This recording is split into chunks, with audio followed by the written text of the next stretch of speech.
Hi, this is Chatterboxing. I'm Sean. It's a post-fight video for the Lawrence Okolie Isaac Chamberlain fight.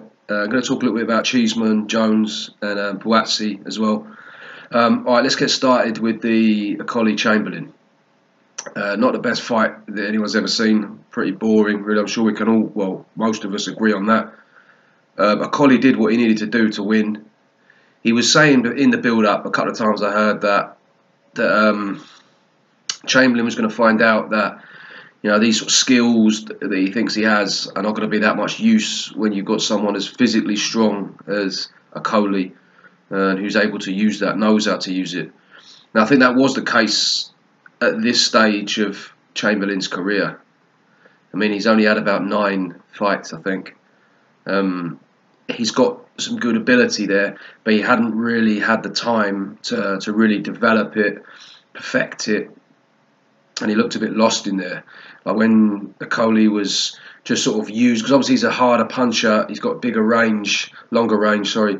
And when he was, getting with those straight punches, Chamberlain was, just doing the same thing every time. He sort of ducking under it and just like coming in underneath. But then Okolie would just lean on him and just use his physical size and strength to just dominate the fight really physically. David Haye summed it up pretty well when they interviewed him between rounds, and he just said that Lawrence Okolie is literally all over him. You know what I mean? He's just smothering him. He's outworking him for range. He's got like harder punches, better reach. Then when they do get on the inside, he's just manhandling him. He's getting him with some body shots, just literally just throwing him about. And Chamberlain never really had a moment really to do anything or to try to sort of set up any of his own work. He actually did catch Okolie flush a couple of times, but it just sort of bounced off him. So I think he realised like quite early on that Lawrence Okolie was just physically a lot stronger, much harder puncher, and that he couldn't really put a dent in him. So credit to him, he was carrying on, like he was trying, he wasn't giving up or anything like that, but at the same time he wasn't particularly ambitious. He didn't really have that many ideas. I suppose that comes a lot with experience, but also the magnitude of the night. Now both of them, you could say, underperformed. I mean, Okolie underperformed from an entertainment perspective, you could say, but he dominated the fight. This was a big stage. He was they had a lot of pressure on both of them, but he was the favourite going into it. He was like the Olympian, the one who had the most promotion, the kind of home fighter, if you like. So he had a lot on his shoulders. People making a lot of comparisons between him and Anthony Joshua. Not just the Olympic style and the fact that he's managed by Joshua, but still people were expecting a lot from him. This was a step up. Isaac Chamberlain is a good fighter. You know what I mean? He was able to just implement his game plan, well, it looked like that anyway, which seemed to be just to physically bully him. And it worked. I mean, he said he was going to do it. He didn't lay out exactly how he was going to do it, but he just said his physical strength on the inside was going to shock Chamberlain, and it did. He just literally just grab him, lean on him, push him around, and that must have really not only tired Chamberlain out, but just demoralised him. Do you know what I mean? Because he's at range and he doesn't want to get hit. It's not that, I mean, he's got longer range, plus the punches are much harder.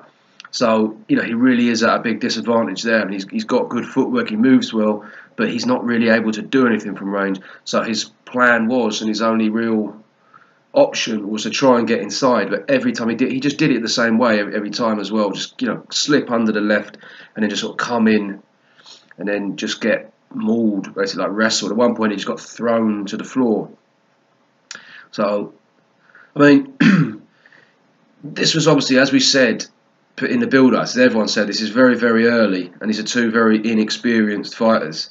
So they really were given a big opportunity tonight, but there also a lot was asked of them.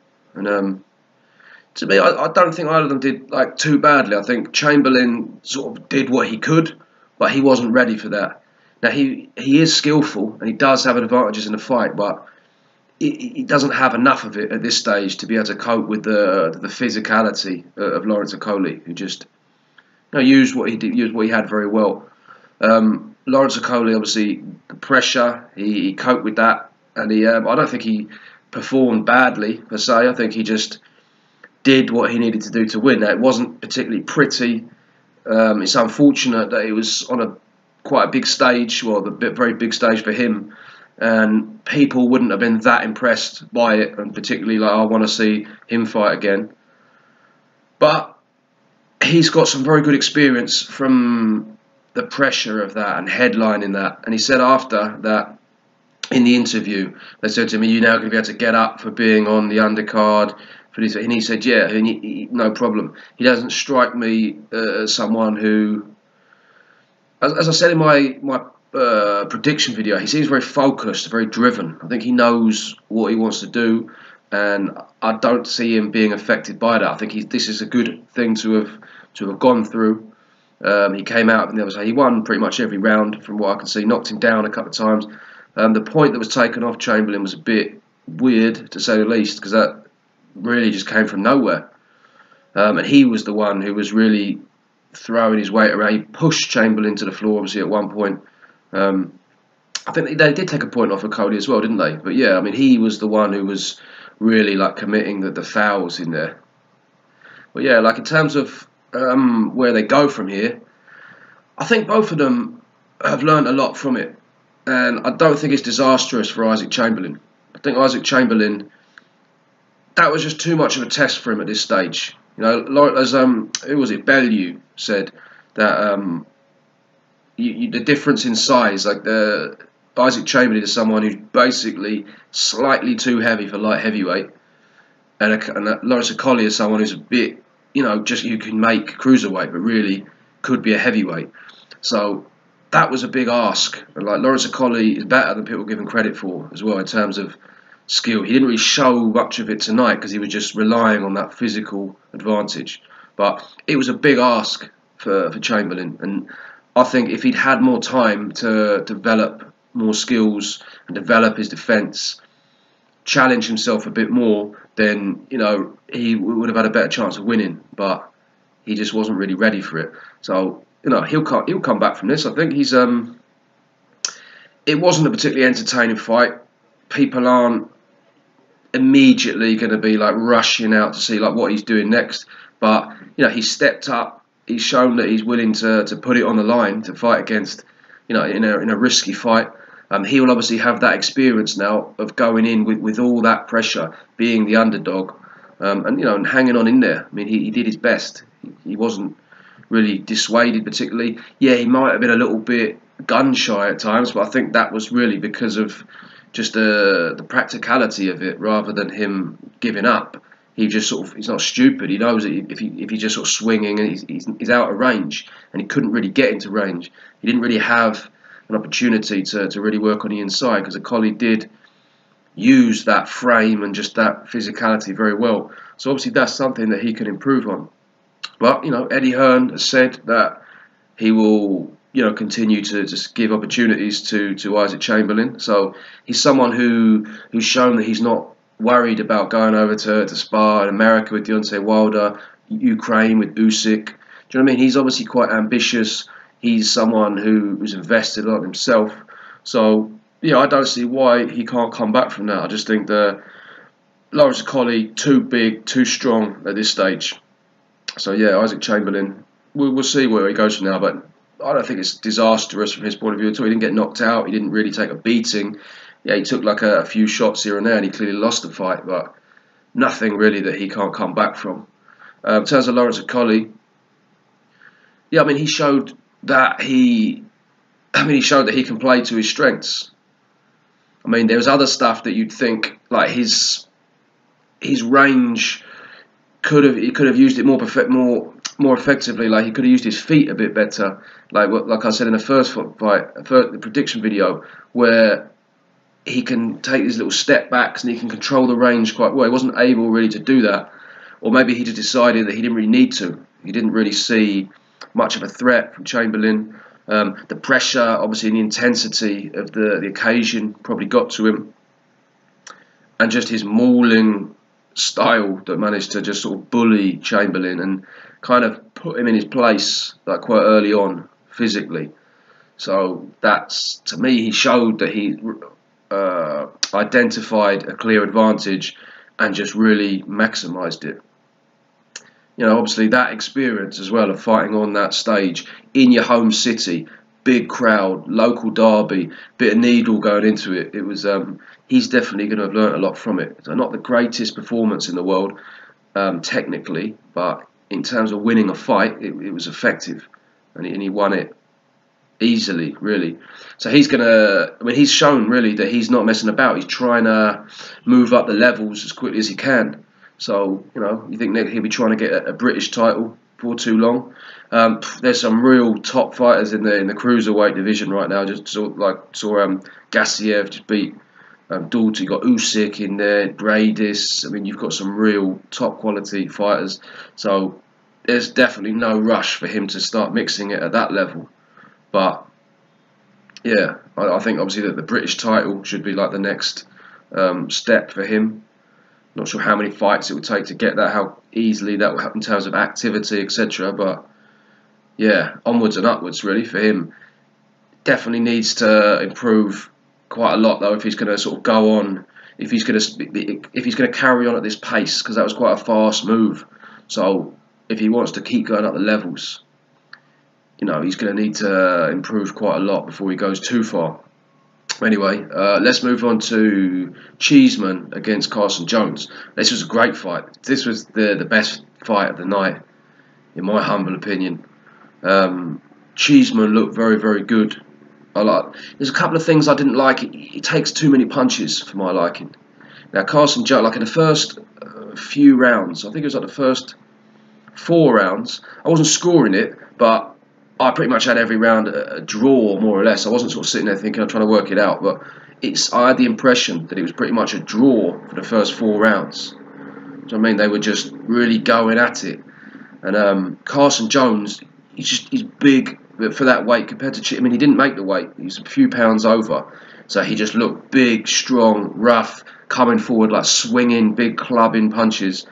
And Cheeseman was sharper. Although he's actually got, he hasn't got as long a reach. He's quicker on his feet and his reflexes are better. So he sort of has an advantage at range for those reasons. He wasn't really using that as much. He was getting into a tear up.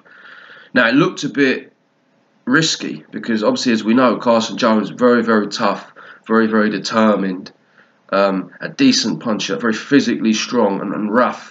And he's been there and done it. You know, I mean, we've seen like what he did to Kell Brook. I mean, apart from Golovkin and Errol Spence, that he gave Kell Brook the hardest fight of his career. I've seen him knock out like Brian Rose. I can't remember what the other bloke, Ben Hall, is it? Yeah, you know, we've seen him enough times. We know what he's like. So getting into that kind of war with Carson Jones when really you don't need to. I mean, he obviously wanted to show that he could fight, show he was tough. He definitely showed he had a chin. He took some big punches in there, didn't put a dent in him. One thing I did like, there was a moment where, I'm not sure what round it is, he took a really big punch on the chin, and it looked a bit like it had hurt him. And Carson Jones obviously got a bit encouraged, came forward, really started going for it. And Cheeseman, his reaction to that I liked. He just literally just pushed forward and just basically put Jones on the back foot. Like in his mind, he obviously just thought, no, I'm not having that, and then just came back with a couple of his own, pushed him back, took the fight to him, like just like that, you know what I mean? Just reacted, boom. So I like to see that. That to me showed a very good mentality. That shows a good fighting spirit, a good natural asset to have in there. And then after that, he started out boxing Jones. Jones was dangerous throughout. He was landing like some big swings, and he was really going for it. We know what Carson Jones is like. Always gives it his all. So that was a perfect fight, really, for Cheeseman at this stage. Great experience. Showed that he can take a punch. Showed he's got a good heart and mindset. But I'd like to see him get hit less. Do you know what I mean? He's coming in. He looked quite open. Do you know what I mean? He does take a good punch, but still, you don't. I mean, there are people who punch a lot harder than Carson Jones, and you don't want to be taking too many of them. So I'd like to see him, you know, keep himself a bit tighter on the way in. But yeah, aside from that, very, very good performance from Cheeseman. Very impressed. And yeah, fair play to Carson Jones as well. He always comes over, always gives a good account of himself. So yeah, Buatsi. I want to talk quickly about Buatsi before I go. Really, really impressed by him. Now I know this is not the best opponent. It's only his third fight, but he really does look like a talent to me. Great balance, great sharpness in his punches, good like punch selection. And what I really like about him, he kind of reminds me a little bit of Floyd Mayweather in the sense that what he does, like he'll hit you with a punch, like he'll hit you with a right hand, and then after he hits you, he'll just sort of keep his forearm out there, kind of cover you up, and then bang, hit you with the left, and then he'll just sort of use he's very clever in that sense. Do you know what I mean? He'll sort of keep it out, he'll blind you with it, and then he'll get you round here. He'll use his sort of shoulder or his forearm to keep you in play, and then hit you with the left. You watch Floyd Mayweather do that all the time. He's a master of it. And Buatsi, for someone who's had 3 fights, he looks really clever to me, and he looks like he really knows what he's doing. Now, this was against a low level, not very like a pretty low level opponent. It's only his 3rd fight, but still, to me, he's showing a real cleverness in the ring, and with his sort of physical attributes, or very sharp, very athletic. I mean, he does look like a real talent. Now, obviously, the light heavyweight division has got some very good fighters in it again at the world level. We've got Anthony Yard coming up as well. I'm not sure how many fights he's had, but I mean, I like both of them. Don't get me wrong, but to be honest with you, I'm more impressed by Buatsi than I am by Anthony Yard. He's had less fights. Anthony Yard looks good as well. He's good at fighting on the inside. He's got pretty good ring IQ as well for someone who's so inexperienced. But to me, Buatsi looks a bit more special. So we'll have to see more from him. But yeah, really, really impressed by him. And yeah, well, let me know what you thought about all these fights. Thank you very much for watching.